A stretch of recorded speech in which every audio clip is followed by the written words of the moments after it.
Garis kemiskinan di sebuah negara yang dibuat oleh negara itu lebih appropriate, lebih tepat. Kalau kita sekarang berhasil menjaga kekayaan kita,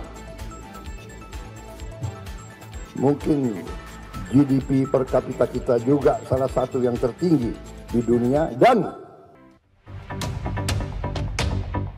Juni 2025, Bank Dunia merilis data jumlah penduduk miskin di Indonesia yang mencapai 194 juta orang. Jumlah ini bertambah setelah Bank Dunia memperbarui garis kemiskinan global berdasarkan standar paritas daya beli terbaru.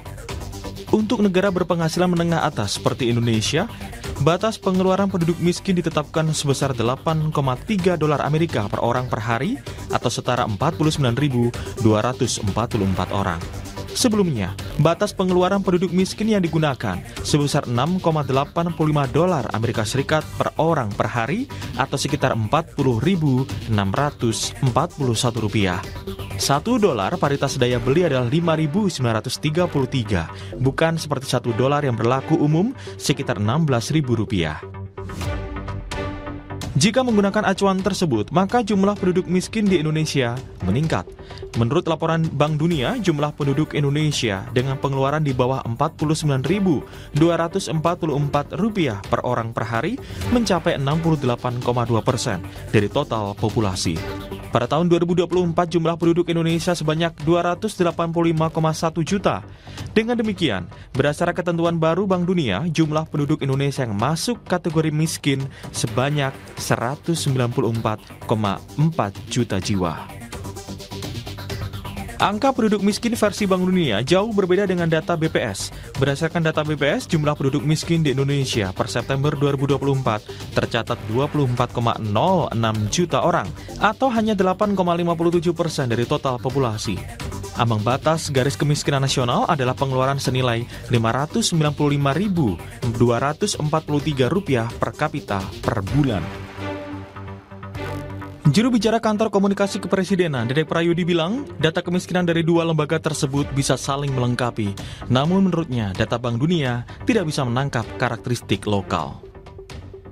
Garis kemiskinan di sebuah negara yang dibuat oleh negara itu lebih appropriate, lebih tepat ya untuk menjadi dasar policy dialog atau diskusi tentang kebijakan dan juga tentang program-program yang menargetkan orang-orang yang paling miskin. Jadi Bank Dunia sendiri juga sudah mengatakan bahwa garis kemiskinan di masing-masing negara itu sebenarnya lebih tepat untuk menangkap profil kemiskinan, terutama untuk membuat kebijakan.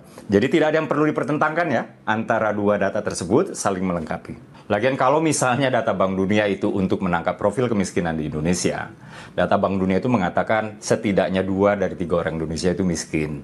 Nah ini kan kita bisa melihat sendiri ya, di sekitar kita. Apa iya 2 dari 3 orang di sekitar kita itu nggak mampu beli makan untuk diri sendiri, nggak mampu untuk berobat, nggak mampu untuk bersekolah, atau tempat tinggalnya jauh dari layak.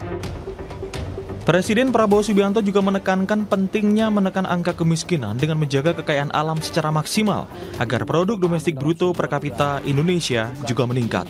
Bahkan jika itu dilakukan dengan baik, PDB Indonesia diperkirakan bisa mencapai 5 besar di dunia. kalau kita sekarang berhasil menjaga kekayaan kita, mungkin GDP per kapita kita juga salah satu yang tertinggi di dunia, dan hampir semua lembaga-lembaga ekonomi dunia sudah meramalkan bahwa ekonomi Indonesia bisa menjadi mungkin 6 besar atau 5 besar dunia.